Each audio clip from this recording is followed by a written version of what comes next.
here with Mike. More Talks with Mike. Tuesday Talks with Mike. I don't know. I'll get this right soon. Okay, go ahead, Mike.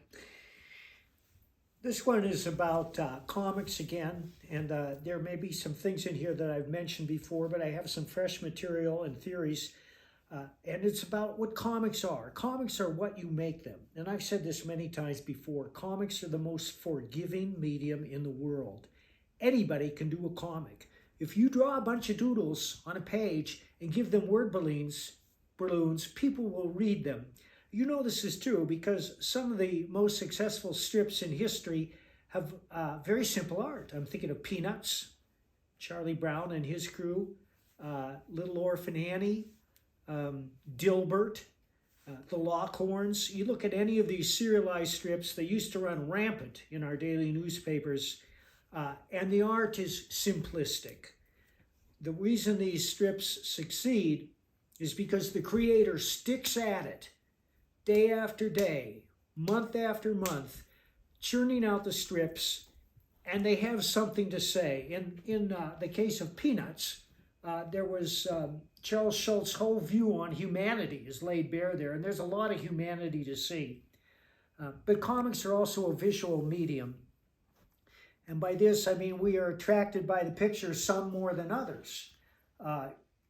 Nobody would tap Charles Schulz to illustrate the Avengers. He doesn't have the style. And this points to the vast array of types of comics you can get. Now, the types of comics that most of us are concerned about, you could loosely describe as superhero, or science fiction, or genre, or good girl art, because every one of those terms refers to the style as much as the substance. We've all bought comics because we were knocked out by the art. An attractive cover, a mind-blowing cover will grab your eye, and the comic, well, it used to be very cheap, but now they're $4 or $5. That's still pretty cheap. It's a small thing to pay to have that art in your hand.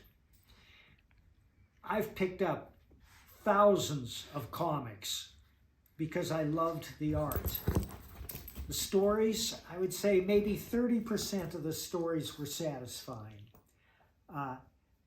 Comics are a visual medium. People are always asking me if I look at their comic, and I say, sure, I'll be happy to look at your comic, but bear in mind that whether you can draw or not, we all know what good art looks like. We all know what professional art looks like, and great professional artists have been in the field of comics for a century. I'm thinking of Alex Raymond, who did Flash Gordon. Hal Foster, who did Prince Valiant.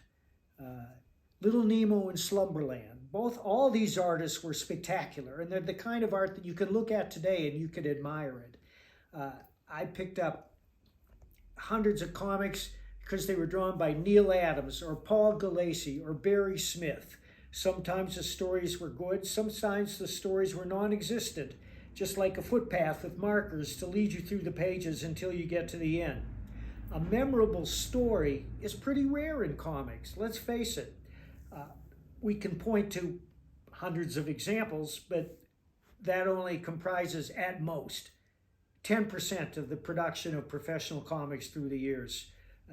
I have loved many comics written by Chuck Dixon, Alan Moore, Neil Gaiman. These guys understand the medium and what you can do with that medium when you combine words and pictures in a compelling and dramatic form.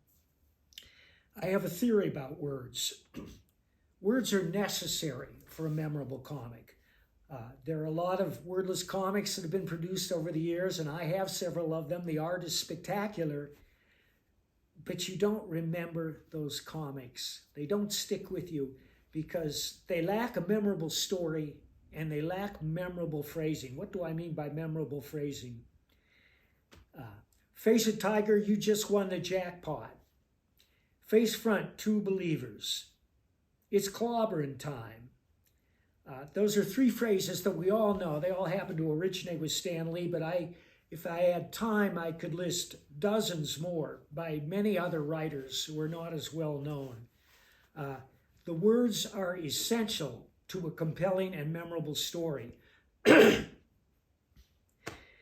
But words are like coins. You start a comic, well, when I start a comic, I have a bag of gold coins. And there's a very limited number of them because gold is highly valuable. So I choose where I place them very carefully, where they'll have the greatest impact and make the most memorable statement. Mostly, I use words to advance character and to flesh people out. You can also use words to advance the plot. In fact, sometimes it's necessary. But you don't want to use words all the time to advance the plot. And when you turn a comic page and you see 100 words divided up into 11 panels or caption boxes, the mind turns off and you think, oh no, this looks like work. I don't care how good the words are, and they're rarely very good, because when you use that many words on a page, it says right away that you don't understand the comic book form. So I dole my words out like gold coins. And once I empty that bag, if I want to add more words, they go down a notch. The words are no longer gold, they're silver. And if I can't say it all with silver words, they go down a notch. The words are no longer silver, they're copper. And by the time you're using hundreds of words on a page, the words are lead. They have no value to you. Looking at a page with 100 words on it is looking at a block of Soviet housing. You've all seen pictures of Soviet housing.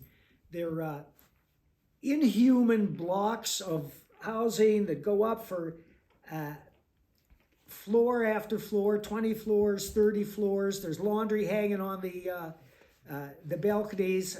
Or you can look at Hong Kong housing or any Chinese mass housing. They're not appealing. The mind turns off. And that's what happens when you use too many words in a comic. So you have to parse those words out and think about them very carefully. Every time I go over a script that I've written, I find words I can remove. I whittle it down to get to the essence of what I want to say. I don't want to sound like an idiot with just blurting words that aren't a sentence, although I have often put words in my characters' mouths that aren't complete sentences, because that's the way people talk. But think about your words, think about the context, think about the scene you're setting up, and then choose the words that will have the greatest impact. Right, yeah, this is very informative. Appreciate it. And, okay, I'm not going to ask you for what you should do, because you're always saying, wear a hat. As you can see, Mike is wearing his hat. Normally, I would suggest a hat with a bill, and there are two reasons to do that. One is to keep the sun out of your face, and the second is to protect your drink from yellow jackets. Very good idea. Mike has many hats. Other interesting information about projects?